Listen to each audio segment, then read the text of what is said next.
जय हिंद दोस्तों। आज हम लोग क्लास 10 की मैथमेटिक्स पढ़ेंगे और ये मेरा लेक्चर पहला होगा। इसमें क्या है, हम लोग एक्सरसाइज 1.2 जो पहला चैप्टर है वास्तविक संख्याएं रियल नंबर में प्रश्नावली 1.1 हम लोग हल कर चुके हैं। अब क्या है, अब हम लोग नेक्स्ट प्रश्नावली एक्सरसाइज को हल करेंगे 1.2। पहली प्रश्नावली जो थी वो एचसीएफ निकालना था, यूक्लिड विभाजन प्रमेय का द्वारा। उसके हम लोगों ने क्वेश्चन अच्छे से हल किया। अब दूसरी जो एक्सरसाइज है 1.2 उसमें एचसीएफ और एलसीएम दोनों निकालना होगा। हम लोग बहुत अच्छे से समझेंगे। आज इस लेक्चर में हम लोग 5 क्वेश्चन को बहुत अच्छे से समझेंगे। हर एक लेक्चर में 5 क्वेश्चन हम लोग समझेंगे। तो आइए हम लोग समझते हैं।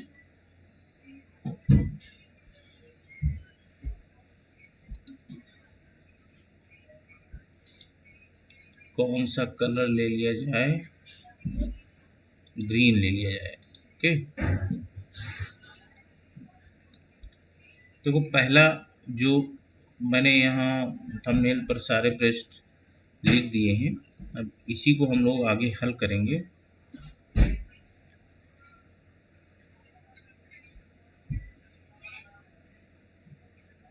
ये आ गया पहला क्वेश्चन, इसको हम लोग हल करते हैं। निम्नलिखित को अभाज्य गुणनखंड के रूप में ये थोड़ा इसलिए दिक्कत होती कि मैं इस पे अभी नया मैं हूँ। इस पे अभाज्य गुणनखंड के रूप में व्यक्त कीजिए। अच्छा, इसके पहले हम लोगों ने यूक्लिड विभाजन प्रमेय का सीखी है, एल्गोरिदम सीखा है। अब इसमें अभाज्य गुणनखंड कैसे निकालते हैं, तो चलो हम लोग सीखते हैं हल।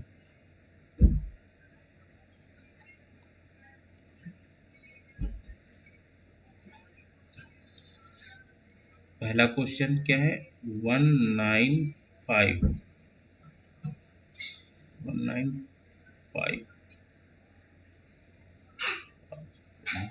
तो इसका अभाज्य गुणनफल हम लोग निकालेंगे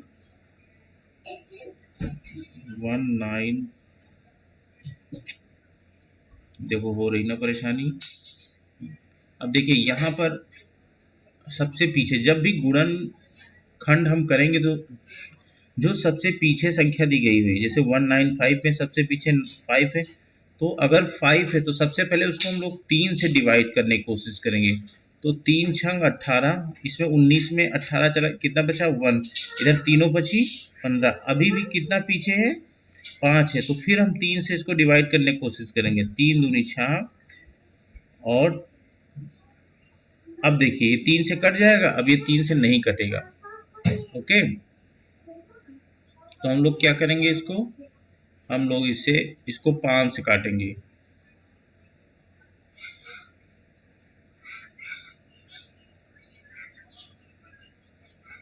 5 एकम 5, इधर एक हासिल आया, हो जाएगा 15। कितना 5 3 15। तो इसका गुणनफल कितना आया 195 का गुणनफल कितना हो गया 3 इंटू 5 इंटू 13। ये इसका गुणनखंड आ गया। अब ये सवाल क्या कह रहा, सवाल ये कह रहा कि जो अभाज्य गुणनफल के रूप में व्यक्त कीजिए। ठीक है, मतलब इससे छोटा इसको भाज्य नहीं किया जा सकता है, इससे छोटा इसको भाज्य नहीं किया जा सकता है, इसलिए जिसको अभाज्य गुणनखंड के रूप में व्यक्त कीजिए। अब दूसरा क्वेश्चन क्या है, देखिए 240। अब इसका हम लोग निकालते हैं। 240 को हम लोग गुणनखंड में 2 से करेंगे। क्यों 2 से करेंगे, क्योंकि पीछे क्या है 0 है। 0 को हम लोग 5 से भी कर सकते हैं, लेकिन सबसे पहले 2 से हम लोग कोशिश करेंगे। 2 एकम 2, 2 दूना 4, इधर 0 लगा लेंगे, फिर इसको 2 से कटेंगे, 2 छाक 12, ये 0 उधर, फिर इसको 2 से करेंगे, 2 तई 6 और इसको फिर 0 कर लेंगे,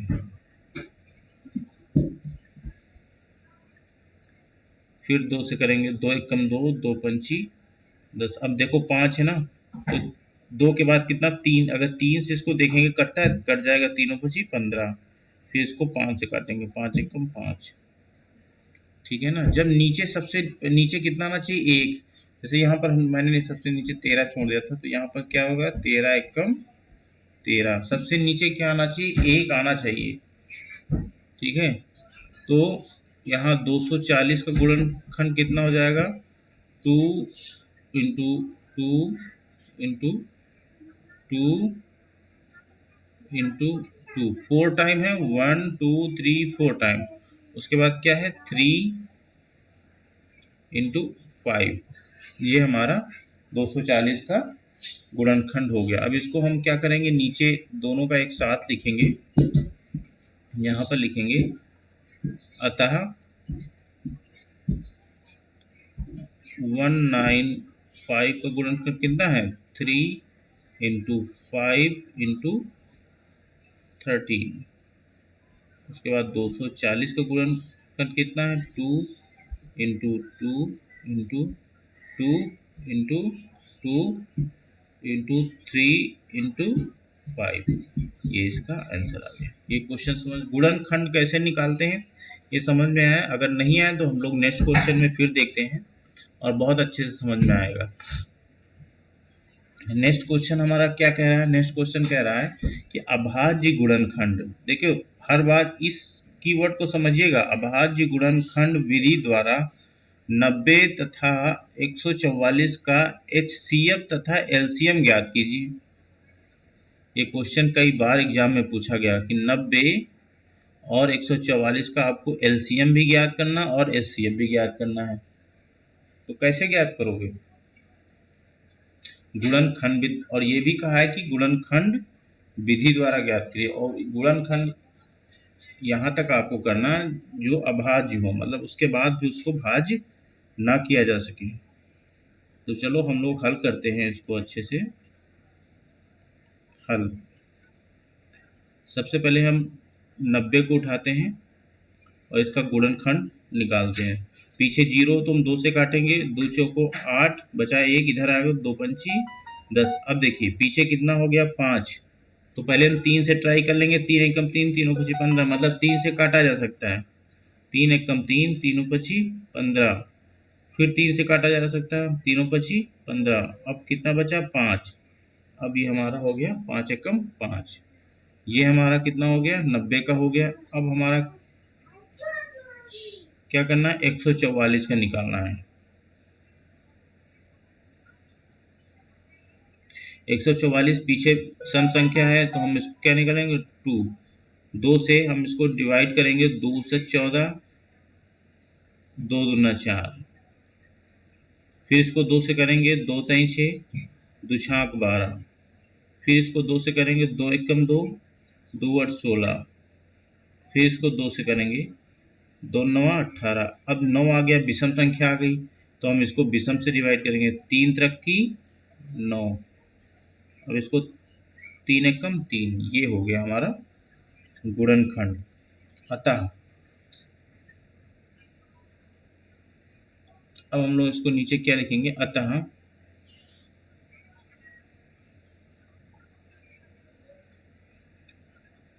पहले तो हम 90 का फैक्टर लिखेंगे, 2 इंटू 3 इंटू 3 इंटू 5, तो इसको क्या हो जाएगा, 2 की कितनी है इसमें, 2 की 1 घात, 1 घात का मतलब 2 यहाँ कितनी टाइम है, एक बार है तो 1 लिखेंगे, इंटू 3 कितनी 1 2, 2 बार है तो यहाँ 2 लिखेंगे, और 5 की घात कितनी 1 है 5, तो यहाँ 1 लिखेंगे, ये तरीका होता है, ठीक है। उसके बाद फिर हम लोग क्या करेंगे, इसमें 144 का निकालेंगे, 144 का गुणनखंड करेंगे, तो 2 इंटू 2 इंटू 2 इंटू 2 इंटू 3 यहाँ से उठा के लाए 2 1 2 3 4। यहाँ देखिए 1 2 3 4 और 3 दो बार है। अब यहाँ भी इसको लिखेंगे हम लोग, कितना है 1 2 3 4 मतलब 2 के पावर 4 इंटू 3 के पावर 2। ये हमारा हो गया। ठीक है, यहाँ तक समझ में आया। अब हम लोग आगे समझते हैं।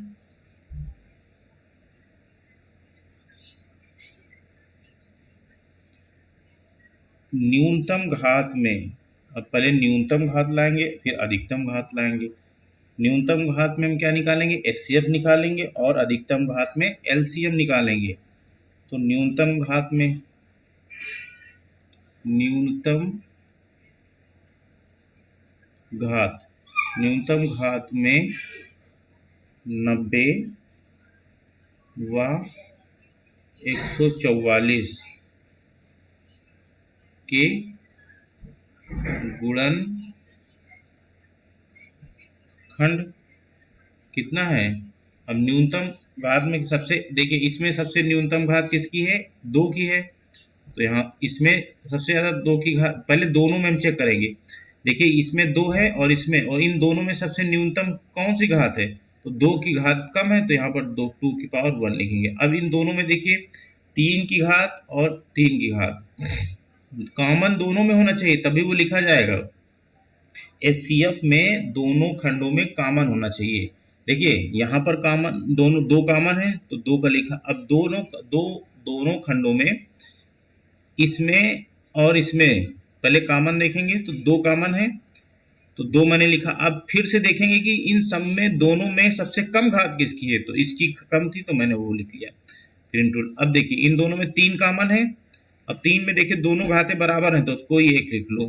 ठीक है, अब देखिए इसमें 5 है लेकिन इसमें 5 नहीं, तो अब आगे हम कुछ नहीं लिखेंगे। तो हमारा कितना आंसर आ जाएगा, 2 कम 2 और ये 3 तक की 9, मतलब कितना आ जाएगा 18। 3 तक की 9 2 18, इसका क्या आ गया, 18 आ गया। तो हमारा एचसीएफ क्या होगा, इसलिए एचसीएफ कितना होगा, 2 इंटू 3 इंटू 3 बराबर कितना, 2 3 6 त्रिक 18 हो जाएगा। अब पुनः हम किसका अधिकतम घात में 90 व 144 के गुणनखंड ज्ञात करेंगे। ठीक है, पुनः अधिकतम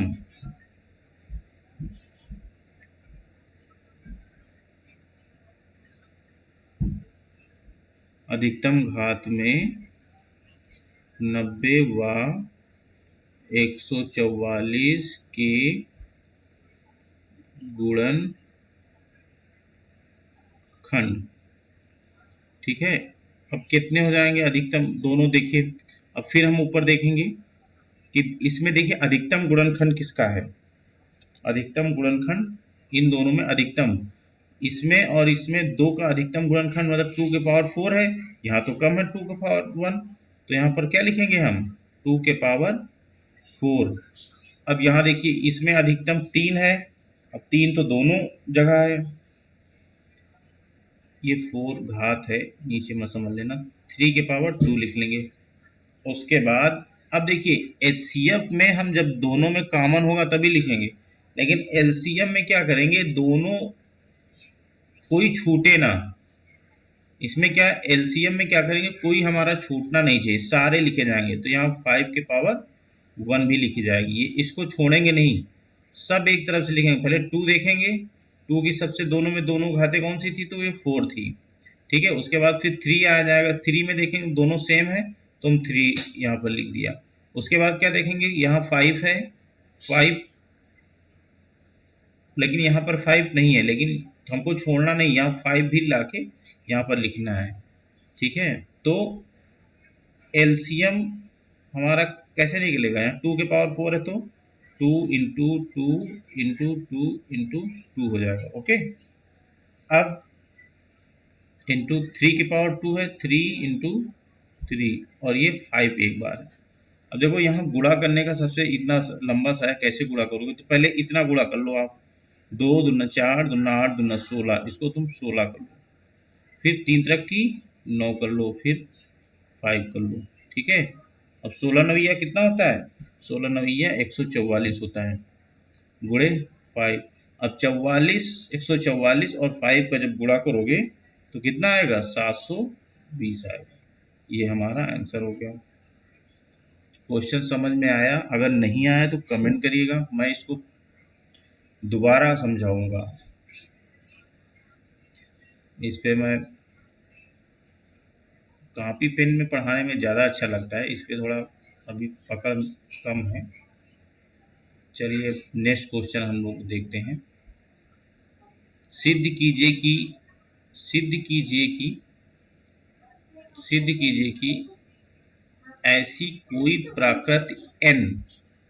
प्राकृत संख्या n नहीं है जिसके लिए 4 की घात n अंक शून्य पर समाप्त होता हो। इसको आपको सिद्ध करना है कि 4 की घात n का अंक शून्य समाप्त होता हो। इसको कैसे हल करेंगे? इसको आइए हम लोग समझते हैं। सिद्ध करना है, देखिए अगर यहाँ 4 की पावर n है, 4 की पावर n है, तो इसको हम लोग कैसे लिख सकते हैं? इसको हम लोग लिख सकते हैं, इसको लिख सकते हैं 2 इंटू 2 लिख सकते हैं। 2 दूना 4, वही चीज लिखा हुआ। अब इसको एक तरह और हम लिख सकते 2 के पावर 2 की पावर n, ऐसे भी लिख सकते हैं। अच्छा, ये ऐसे लिखने का कारण क्या? अच्छा, अब यहाँ पर इसको एक तरीके से और लिख सकते हैं, 2 के पावर 2n। ये कहाँ से आया? ये फार्मूला होता है, x की पावर m की पावर n बराबर हम लिख सकते हैं x की पावर m इंटू n। घात के ऊपर जब घात होती तो घातों का गुणा हो जाता है, ये सूत्र है। ओके, ये सूत्र का प्रयोग करके हम ये यहाँ पर लाएंगे। अच्छा, अब यहाँ से आपको क्या सिद्ध होता है कि अगर हम जानते हैं कि अगर किसी संख्या के इकाई स्थान पर, देखिए किसी संख्या के इकाई स्थान पर अगर शून्य हो तो उसके अभाज्य गुणनफल में 5 जरूर आता है, 5 जरूर आता है। अगर शून्य हो तो उसके अभाज्य गुणनफल में शून्य जरूर आता है, लेकिन यहाँ पर देखिए शून्य है शून्य नहीं है, लेकिन यहाँ पर 4 की पावर n के अभाज्य गुणनखंड में 5 नहीं आ रहा है। जब यहाँ पर शून्य है नहीं तो यहाँ 5 कैसे आएगा? अतः 4 की पावर n के इकाई का अंक शून्य नहीं हो सकता, यहाँ इकाई का अंक शून्य हो ही नहीं सकता। तो यहाँ पर हम लोगों को थोड़ा लिखना पड़ेगा, एग्जाम में आप लोगों को लिखना पड़ेगा कि हम जानते हैं, ये लिखना पड़ेगा कि अगर किसी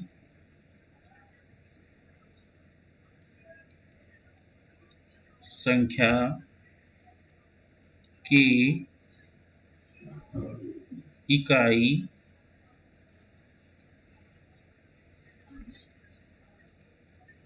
स्थान पर शून्य हो तो उसके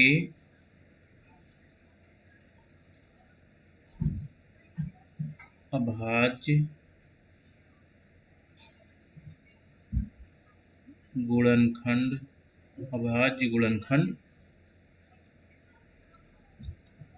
में 5 जरूर आता है। ये चीज समझ में आ रहा है कि नहीं? देखिए कोई भी हो, जैसे कोई भी अगर मान लो यहाँ 10, हम देखो इकाई के अंक में शून्य, तो इसको अगर हम गुणनखंड करेंगे, अगर 2 से भी करेंगे, 2 पंची 10, देखो 5 आ गया गुणनखंड में। तो ये चीज ये यहाँ पर बताया है कि जब तक उसके इकाई के स्थान पर शून्य नहीं होगा तब तक उसके गुणनखंड में हमको 5 मिल ही नहीं सकता। ये चीज यहाँ बताया गया है। लेकिन यहाँ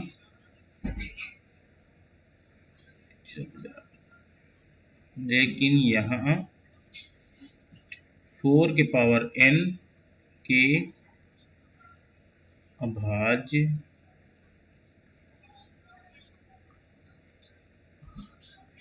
गुणनखंड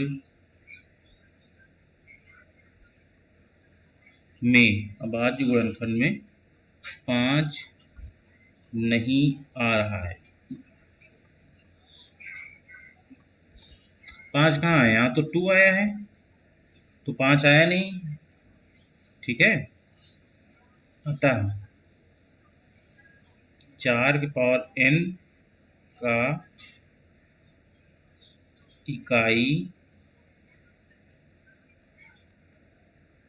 अंक शून्य नहीं हो सकता, नहीं हो सकता है। ये सिद्ध हो गया। ये चीज समझ में आया। चलिए हम लोग नेक्स्ट क्वेश्चन को देखते हैं। Question number 4। क्वेश्चन नंबर 4 हमारा क्या कह रहा है कि ये क्वेश्चन नंबर 4 है। संख्या 96 व 404 का अभाज्य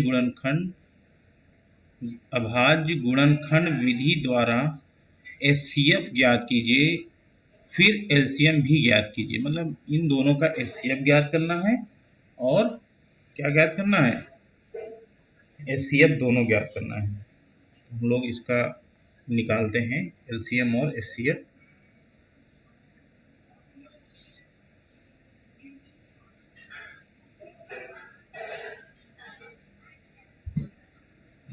पहले इन दोनों संख्याओं का, इन्होंने क्या बताया कि पहले इन दोनों संख्याओं का हम एचसीएफ ज्ञात करेंगे, फिर इसका एलसीएम ज्ञात करेंगे।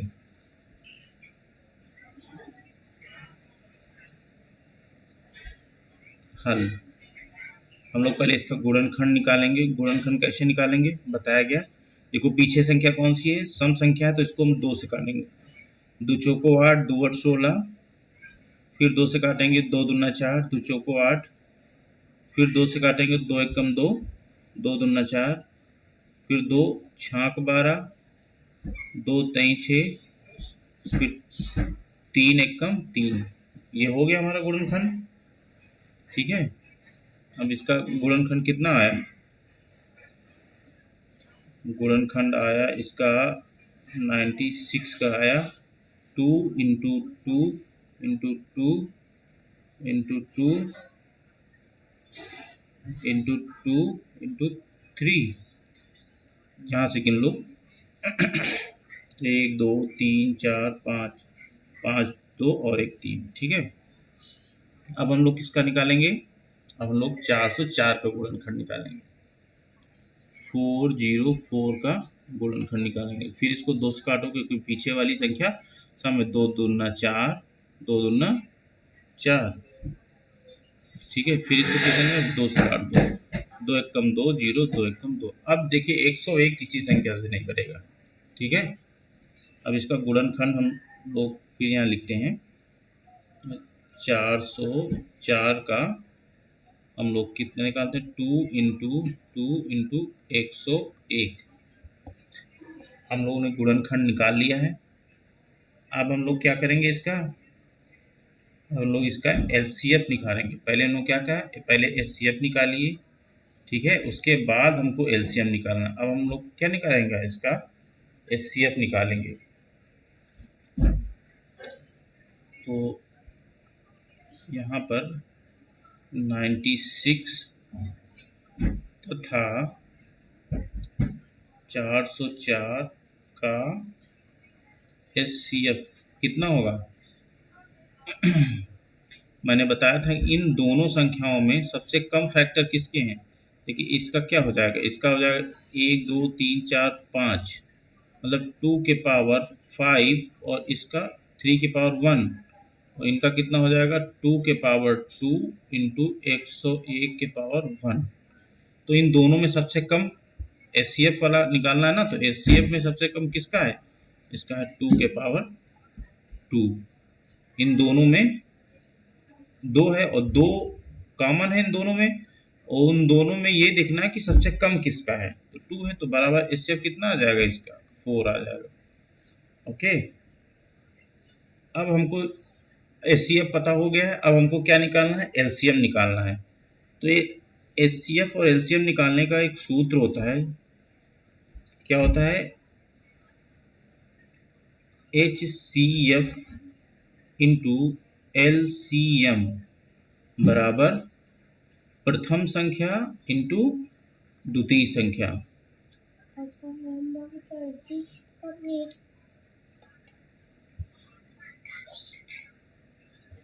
ये सूत्र होता है। अच्छा, ये प्रथम संख्या, ओके, ये प्रथम संख्या और द्वितीय संख्या क्या होती है। प्रथम संख्या ये हमारी 96 है और द्वितीय संख्या 404 है। ठीक है, अब देखो इसमें क्या दिया गया है, हमारा एचसीएफ दिया गया कि एलसीएम दिया गया। एचसीएफ हम लोगों ने ज्ञात कर लिया 4 है, एलसीएम हम लोग को निकालना है। इंटू प्रथम संख्या हमारी क्या दी गई है 96 और द्वितीय संख्या 404 दिया गया। अब इसको हल करके हम लोगों को क्या निकालना है, हम लोगों को एलसीएम निकालना है। देखिए, जो चीज हम लोग निकालते हैं उसको रोक लेते हैं एलसीएम, और जो इसके गुणे में होता है वो उसके नीचे बटे में चला जाता है। 90 404 इंटू 4। अब यहाँ इसको डिवाइड करेंगे, 4 एकम 4, 0 4 एकम 4। अब जब इसको गुणा करेंगे, यहाँ 90 नहीं, यहाँ 96 है, सॉरी 96 है। ठीक है, तो यहाँ 96 एकम 96, फिर 96 96, ये इसका क्या आ जाएगा, आंसर आ जाएगा एलसीएम। समझ में आया? अगर समझ में नहीं आया तो कमेंट करिएगा, मैं इसी क्वेश्चन को दोबारा फिर से समझाऊंगा। प्रश्न नंबर 5 और ये आखिरी प्रश्न है, इसको बहुत अच्छे समझिएगा। दो संख्याओं का एचसीएफ, देखिए इन्होंने पहले बता दिया है, क्या बताया कि दो संख्याओं का एचसीएफ, एचसीएफ इन्होंने ज्ञात करके पहले बता दिया, और एलसीएम क्या बता दिया गया 2175 है। तो यदि एक संख्या ये है तो दूसरी संख्या ज्ञात करो। इसका फार्मूला बहुत अच्छा होता है। देखिए इन्होंने कहा कि एचसीएफ कितना दिया गया, एचसीएफ 145 दिया गया है, एलसीएम कितना दिया गया है 2175 दिया गया है, और प्रथम संख्या कितनी है 725। तो इन्होंने कहा कि द्वितीय संख्या हमको ज्ञात करना है। तो यहाँ फार्मूला क्या मैंने बताया था, HCF into LCM equal to प्रथम संख्या इंटू द्वितीय संख्या, ये होता है। चलो इसमें मान रख देते हैं, एचसीएफ में क्या है 145 है, इंटू एलसीएम कितना है 2175 है, बराबर प्रथम संख्या है 725 इंटू द्वितीय संख्या। अब हमको जो ज्ञात करना वो अपनी तरफ ले आते हैं। ठीक है, जो ज्ञात करना है उसको हम अपनी तरफ ले आते हैं। 725 इंटू द्वितीय संख्या बराबर 145 इंटू 2175। अब जिनका मान ज्ञात करना है उसको हम रोक लेते हैं, द्वितीय संख्या को रोक लिए। अब बराबर 145 इंटू 2175, और बटे में क्या चला जाएगा, जो इसके साथ में गुणे में है वो हमेशा नीचे जाता है, 725। अब इसको हल करेंगे।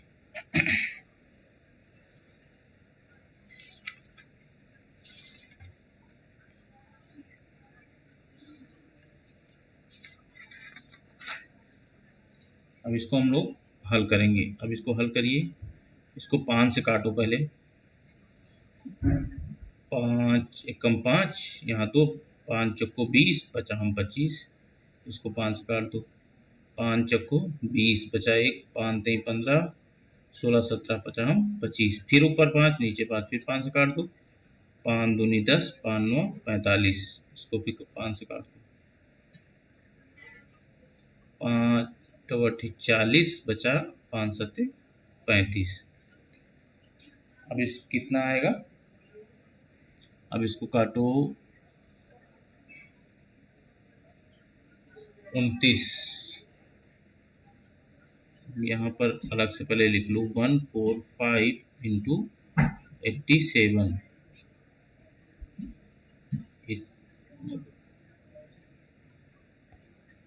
कैसे कटेगा इसको, ये कटेगा 30,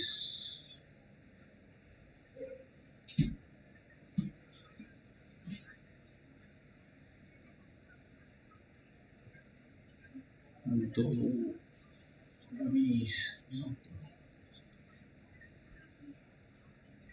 5 से इसको देखते हैं काट के, 29 एकम 29, और इसको 5 से काटो कितना आएगा, 9 बचे 45 के 5, 5 दूनी 10, 14, मतलब 29 पंचे होता है 145। अब इसका हम लोग गुणा कर देंगे, 5 9 45 के 5, हासिल आया 1, 5 दूनी 10,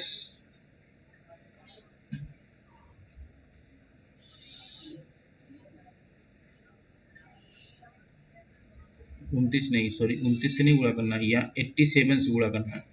5 7 35 के 5, हासिल आया 3, बटाबट 40 3 43, ये इसका आंसर आ जाएगा।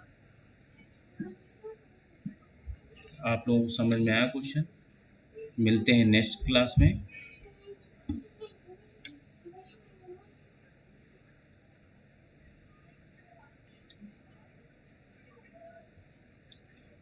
जय हिंद।